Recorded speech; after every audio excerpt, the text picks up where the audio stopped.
Стратегијата меѓу другото предвидува подобри, побрзи и попрофесионални конзуларни услуги. Реформите кои ги предвидуваме се темелни.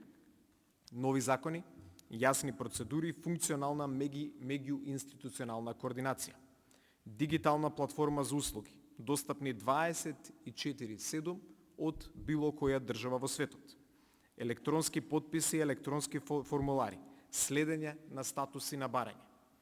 Обуки за конзуларните службеници, нови стандарди, нов систем на отчетност.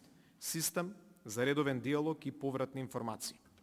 Ова е еден аналитички предизвик. Прв, типологија да направиме или детална демографска карта и генерацијска анализа, зошто?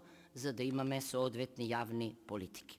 Ја споменав повеќе слојноста на диаспората и компаративно гледам дека современите политики во Европа и во светот најчесто прават разлика меѓу економска диаспора, научна диаспора, културна диаспора, професионална диаспора, студентска диаспора, исто така.